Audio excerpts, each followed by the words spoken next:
Local laws and regulations. Every city, county, and sometimes neighborhoods can have STR permits. These are licensing requirements that cover occupancy laws, primary residency rules, caps on how many STRs are allowed, rules about what type of STRs you can run. Is it the entire place or is it a shared room only? We will dive deeper into law and regulation in week 2, but for now, I want you to understand the importance of law or the ignorance of law does not protect your business. You are responsible for that. Knowing your local rules, operating within those rules, reviewing permits and licensings as required, income targets, and reverse engineering your goal. Now, let's talk money. I want you to set a clear monthly income target for your STR business. Ask yourself, how much would I need to make a meaningful difference right now? Is that $1,000? Is it $3,000? Is it $10,000 a month? Now, write that number down. For example, let's say your goal is to earn $5,000 a month net income from STR rentals. If your property can realistically net you $800 to $1,500 a month after all expenses, then that's $1,000 net per unit, and you would need 5 units to reach your goal. At $1,250 per unit, you would need 4 units to reach your goal of $5,000. Now ask, how many units do I need? Am I using 1 unit or am I building a portfolio over time? You see, this academy is designed for people who want to learn more and want to build generational wealth, not just about making money. This academy is for people who want to pay debt, who want to be an investor, who want a new job and to replace their old job, to want to leave an inheritance for their seed. You see, now I'm going to give you an activity. Get a piece of paper and a pen. Write down your target income for the month. Now, look at it. Now ask yourself, how many units will you realistically need to get you to that goal for the next 12 months?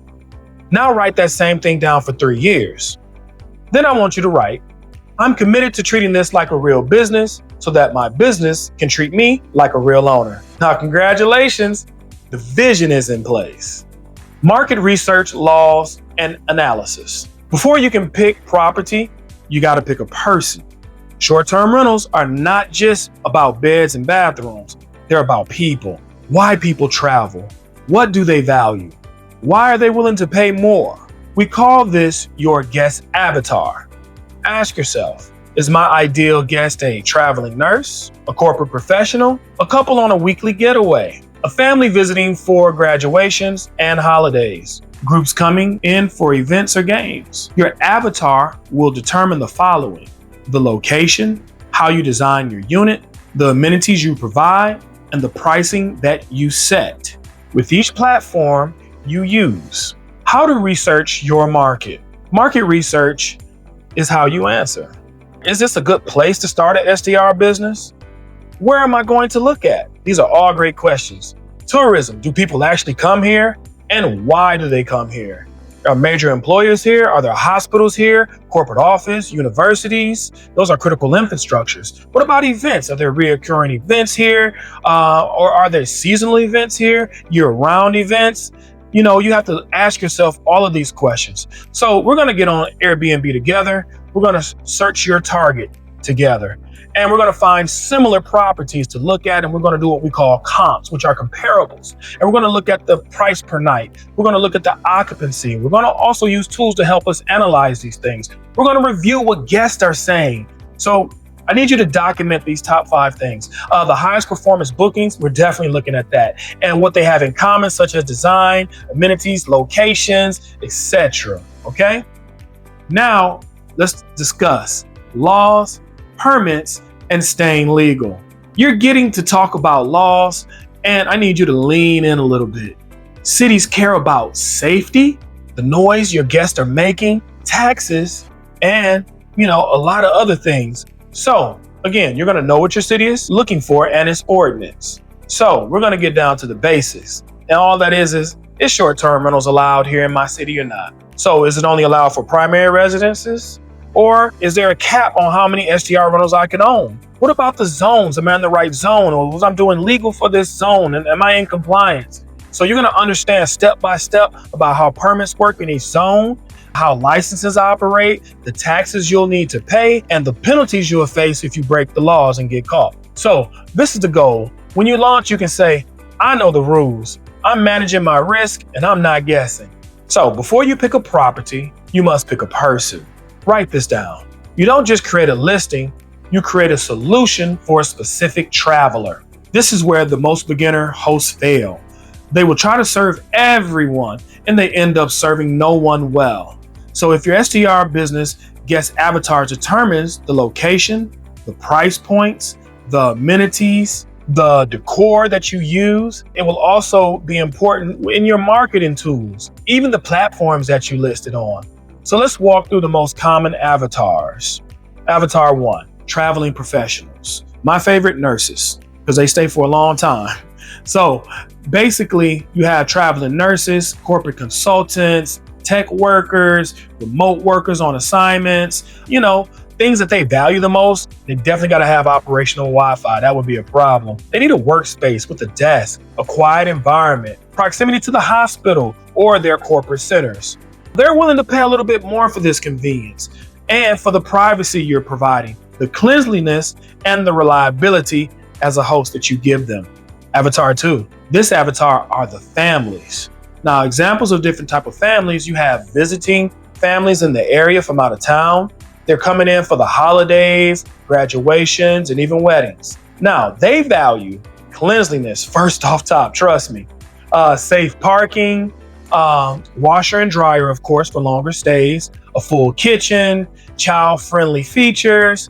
They often stay around 3 to 7 nights for the most part. Homes with multiple beds are highly important. The more beds you have, the more money you make. Avatar 3, couples and solo travels. Now, this is what they're coming in for. Weekend getaways sometimes, for Valentine's Day. A lot of them can be content creators, tourists, and some of the things they value is the aesthetic design. They really love great photos that pulls them in.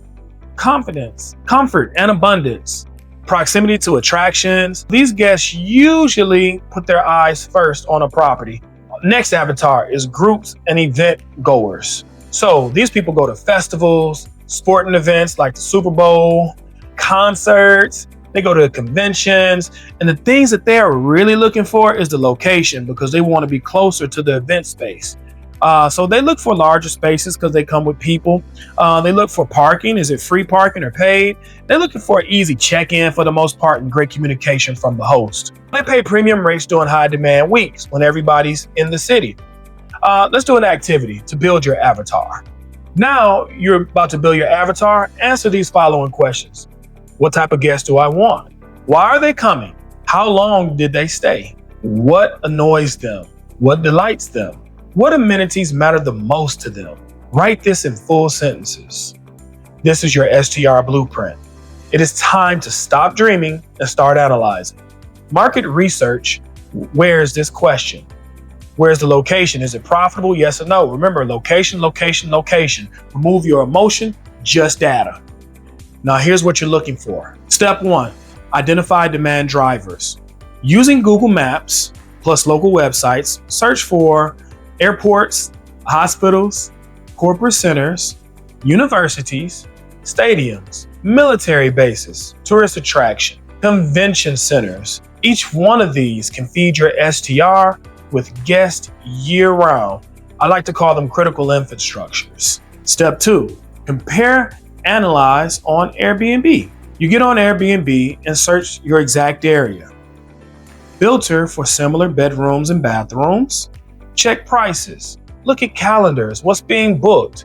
What's empty? Study the reviews. Note what top performers all have in common and write them down. Now you're doing your comps. This is your research. And the top 5 listings, you want to know what they are and their nightly rates. You also want to peep their design style. How did they do their amenities? Why is their ratings so high? You got to look at these things. What is their availability? Do they have a lot of days left or they booked up? Patterns tell you exactly how to market this property. Step 3, identify your weekly listings. So weekly listings is your opportunity. Look for listings that have bad photos, poor communication reviews, weak or outdated decor, no amenities, no clear brand, no system. These properties still get bookings, but it's only weekly, right? So imagine what you could do with the excellence of knowing what you know, you can have your calendar booked out year round. Legal compliance and safety. Family, lean in because we're about to cover not just what's glamorous, but will keep you in business. A lot of people get excited about STR because of the money, but without taking the time, it's a ticking time bomb if you don't do this right. So revenue is optional, compliance is mandatory. You can have the best decor, the best photos, the best pricing, and guess what? The HOA can still say no. That's the problem. Today, I'm going to teach you how to think like a professional, like an operator, and not just a hobby, but as a professional host. So when regulations exist, and they will, this is how you deal with it. So before you sign any lease, you better know the numbers. So make sure it's a good deal or a good investment.